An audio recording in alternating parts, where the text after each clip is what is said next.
You cannot address terrorism with military means alone, that you have to couple that with diplomatic and humanitarian aid and a political resolution. Welcome to Global Dispatches, a podcast for the foreign policy and global development communities and anyone who wants a deeper understanding of what is driving events in the world today.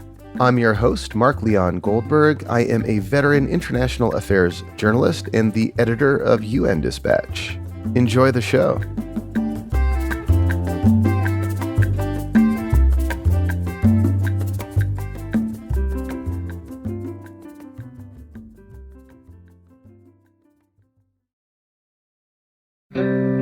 I am coming to you from Halifax, Nova Scotia, where I am attending the Halifax International Security Forum. The conference brings together elected officials, policymakers, military and civil society leaders from the United States, Canada, and allied nations around the world. This is my third year at this conference, and it is always a valuable opportunity for finding great podcast guests. And at the very start of the conference, I was glad to sit down with Congressman Jason Crow, a Democrat from Colorado who was first elected in 2019.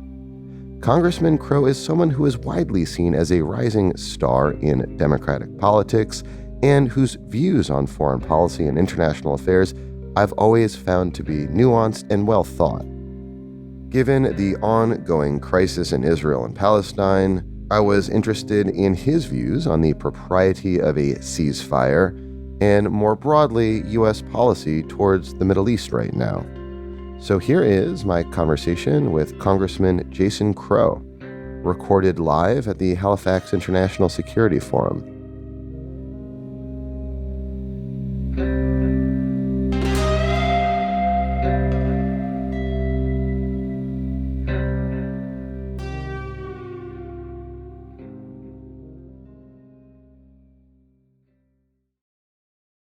So to kick off, I'd like your view on the propriety of an immediate ceasefire in Gaza and Israel right now. What's your current thinking on that? Well, I've been very clear that Israel has a right to defend itself and to respond to the terrorist attack of October 7th. We've also learned a lot of lessons during our 20-year war against terror. We spent over $3.5 trillion, over 6,000 American lives, and tens of thousands of other lives taken around the world, and in some ways our credibility too. And we spent all that time and effort, and yet we still deal with the threat of ISIS and Al-Qaeda. So the lesson that I draw from that is that you cannot address terrorism with military means alone, that you have to couple that with diplomatic and humanitarian aid and a political resolution. So I am concerned that right now we are on a path where we don't have the right proportion of diplomatic and humanitarian concern about this issue, and that it's being done solely through a military lens, and that ultimately that won't be successful. So what I have called for is a humanitarian pause. And why I think the humanitarian pause is the right way to go about this is because we're asking for Israel to do something, right? A ceasefire implies that all parties to the conflict have both the capability and the willingness to abide by a ceasefire. Hamas has neither of those things, right? Hamas, by definition, is a terrorist organization that lives outside of rules, doesn't agree to rules constructs. That, in many ways is the definition of terrorism and how terrorist groups act. And Hamas is also not a monolith. We also know that. It's a compilation of a dozen different groups with different command structures. So even if you got one command structure or one group to abide by it, doesn't mean that the others would. So it's, in my view, it could not be effectuated. That's why humanitarian pause, I think, is the right way to go about this. I guess, is there a contradiction, though, in your earlier invocation in the need for, more diplomacy, more humanitarian aid, and the advocating like a lesser humanitarian pause versus a more broad ceasefire? Humanitarian pauses are what the Biden administration has been calling for now for a few weeks, yet it seems that Israel is not abiding by humanitarian pauses, or the most recent formulation at the UN, the Security Council resolution that was passed, was an enduring humanitarian pause. That does not seem to be happening. So is there that contradiction between wanting a modicum of restraint, as you seem to suggest was a mistake the US made years ago, and one that Israel might be making now? No, I disagree with the characterization that a humanitarian pause is, as you say, lesser than a ceasefire. I want to be really clear here. We have to be very specific about what it is we are asking to have happen and to whom we are making those asks. Right? Hamas is a terrorist organization that will not follow the rules. They will not abide by agreements. They will never stop fighting. They will never stop using human shields. That's what history shows. There's nothing in history that would show that they would abide by a ceasefire or abide by any type of agreement, period. So what we are asking is to engage with Israel for them to take a different approach, one that's based on the lessons that we learned during our 20-year war on terror, of which there are many of which I learned personally fighting in Iraq and Afghanistan, that puts protection of civilians and humanitarian needs front and center. Because ultimately the pathway to peace, the pathway to stability, both for Israel and the broader Middle East, will be that. You can't win a war against terror with military means. All you can do with a military is you can contain a threat and you can shape the battlefield to then open up avenues for political, diplomatic, and humanitarian resolution. And that ultimately is the direction we need to go. So what else then can the U.S. government do, can the Biden administration do to get to that state? Because right now, the current state of play seems not to be going in that direction. I believe the Biden administration has been pushing very hard to make sure that Israel slows down, that they understand the lessons that we've learned over our 20 years of our war on terror, which in many ways was not successful, and that we take a different approach that can put us on a pathway to several things, right? And my view is we have to have a serious discussion and actually, maybe for the first time in my life, be serious about a two-state solution. We have to make sure that we're addressing violence in the West Bank and the illegal settlements.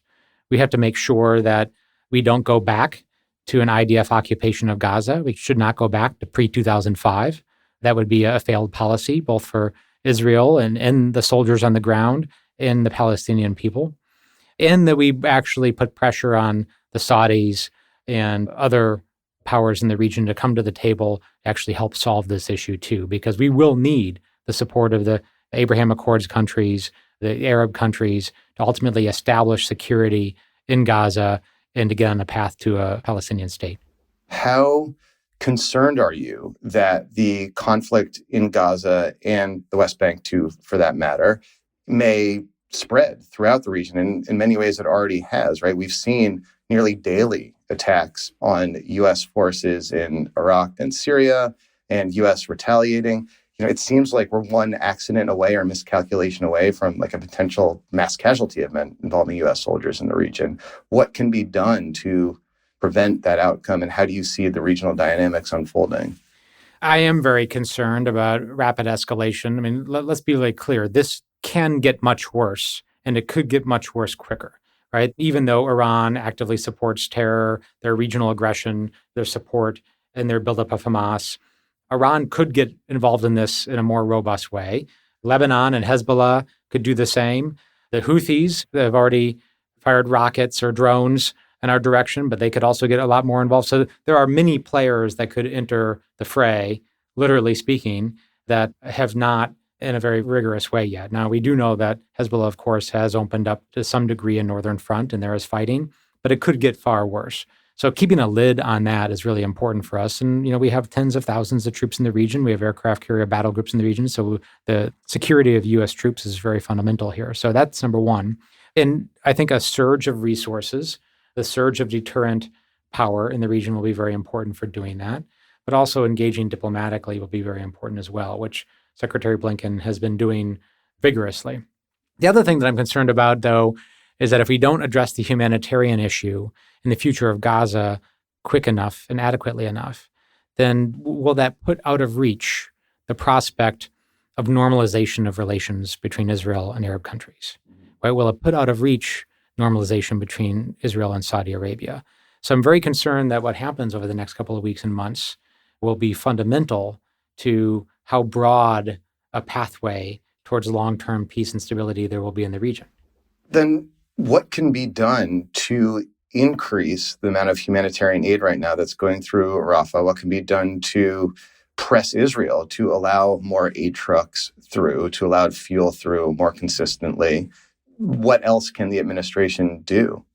Well, I've been a proponent of asking the IDF to slow down its offensive, to allow safe passage for civilians, to exit the largely northern Gaza conflict area, to establish humanitarian corridors, to protect those humanitarian corridors, to also establish humanitarian buffer zones, and to very aggressively work with other countries, Egypt, Arab countries, the United States, to flow humanitarian aid into the south, and to do that very quickly. And to make sure, as you point out, fuel flows as well, too, right? The loss of generator support, telecom is going down, hospital support is going down, clean water obviously is impacted by that. There's a lot of secondary effects that we're seeing as a result of the lack of fuel, and that has to be a priority. Again, everyone's been saying that. The UN's been saying that for a long time. The Biden administration has been saying that, at least publicly, for a long time, yet it still hasn't happened. So what else ought to be done to pressure Israel specifically to let that amount of aid and fuel in? Well, it needs to happen. And myself and others, elected leaders, political leaders in the United States, need to be vocal about this. That we do this because we want peace and security and stability, because we want to prevent another terrorist attack like we saw on October 7th, and because we believe that the Palestinian people also have the right to live in security and dignity and peace. And we will be very vocal about it, like I have been and will continue to be. So you also mentioned a priority, keeping a lid on the conflict from metastasizing throughout the region. One way in which the administration has done that thus far has been through moving more military assets to the region. Has that been adequate?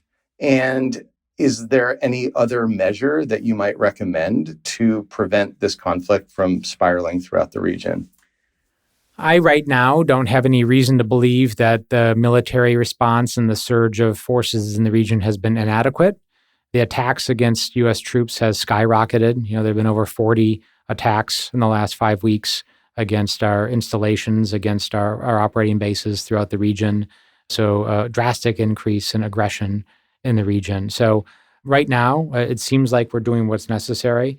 But, this is a challenge, right? Because you can escalate things by doing too much, by over-surging. So there's always a balance here, determining what is the right level to put additional forces in the region to up the defensive posture and protect the forces that we have in place, but also not aggravate the situation or send the wrong message to Iran and other powers in the region. So a question on accountability for war crimes and crimes against humanity. Karim Khan, the ICC prosecutor, has opened an investigation into Hamas and Israel's actions. This investigation technically predates October 7th, but surely the events of October 7th and since will feature in this investigation. Should the United States support the International Criminal Court's investigation in Israel and Palestine? I don't know enough right now. I haven't looked at the terms of that investigation, and I would have to do that specifically to see what Mr. Khan is investigating and what the mandate is. So I'm not going to speak to that.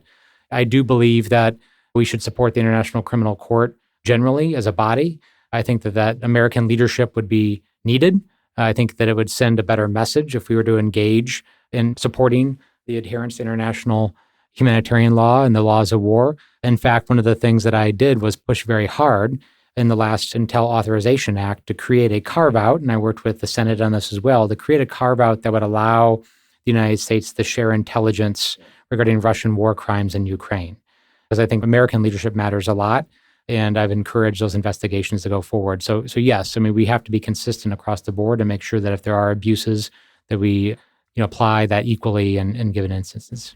So in theory, you've shown you're open to working with the International Criminal Court in Ukraine, so potentially see where the investigation leads in Israel and Palestine. It seems that this conflict in Israel has exposed and exacerbated tensions within the left of center coalition that a year from now, less than a year from now, will need to mobilize in order to elect Biden and prevent the potential threats to American democracy from taking hold in the form of Donald Trump. How concerned are you that so long as this conflict continues, those tensions will escalate and undermine that domestic political coalition that's required to prevent democratic backsliding in the United States? Well, we're a long ways out from the election, right? And first and foremost, you just have to do the right thing. And we should lead with our values, and we shouldn't let politics determine whether or not we're going to enforce humanitarian law, the protection of civilians. We just have to do that, period. And then the politics will take care of themselves. So I do believe we have to aggressively make sure that we're sending the right message to the world, to the global South and to the rest of the world that, America means what it says and that we do gain our strength from our values. That's number one. Number two, the Democratic Party is a big tent party, and we've never shied away from really rigorous debates, and we're seeing that happen right now. I don't want to be the lockstep that has become the current congressional Republican caucus. That is not who we are. I don't shy away from healthy and rigorous debates, and we'll have those. That makes us stronger in the end. So we'll have the debates, we'll have the discussions. I think the third point would be there's really no comparison, right? We're trying to find the right path forward, right? Democrats in the Senate, Democrats in the House, the administration, we're trying to find the right path forward here and keep a very diverse coalition together with a wide variety of views. Meanwhile, Donald Trump is literally talking about deporting Muslims, right? They just introduced a bill in the House of Representatives, the Republicans, to deport Palestinians. So it's not even close in terms of who is in good faith trying to do the right thing and find a path forward in a very complicated situation versus who will otherize, will demonize, and frankly, turn their backs on our core values in the Constitution and all of those folks who, are our brothers and sisters around the country, period. So is the answer to keeping the coalition broad just to keep having conversations? I mean, from where I sit, it seems to be fracturing. Well, conversations and an outlet to listen and to learn with each other is always important, right? I mean, I don't think, quote unquote, having conversations is a bad thing, something to frown on. I mean, talking to people, listening and learning. I mean, that's actually what I do as a representative, right? I've had roundtables with Jewish community leaders back home. I've had roundtables with Palestinian leaders and Muslim leaders. I listen to them. I learn from them. I empathize with the situation. There's nothing wrong with that. In fact, that's, I think, a fundamental task of a leader. But also so is delivering and actually taking concrete action in response to that. And that's what we talked about here today, is making sure that we're being aggressive to address humanitarian issues. We're being aggressive to make sure that our actions match our rhetoric, and we're being aggressive to defend innocent civilians wherever they might be.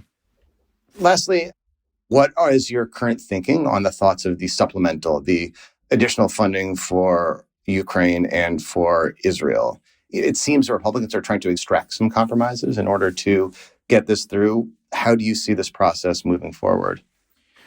I still am optimistic. I'm cautiously optimistic that a Ukraine supplemental, an Israel supplemental, a humanitarian supplemental, and a border supplemental, and some packaged variation of the four, and maybe also some money for Taiwan and the Indo-Pacific, will go through. The question is, will it go through in time? Right? Time is important here, and every passing day is not without great cost in lives as well as opportunity. So we are running out of time. There's no doubt about that. But I do believe we're going to have to make sure that we're giving some money to secure the border and to address the humanitarian crisis at the border as well, which is untenable, as well as address Israel and Ukraine. What I would like to see, though, is a better ratio between monies allocated to meeting the humanitarian crisis in Israel and in Gaza to military support. I think we need to allocate more money to address the growing humanitarian crisis in the region for all the reasons we discussed today. Congressman, thank you so much for your time. Yeah, thank you.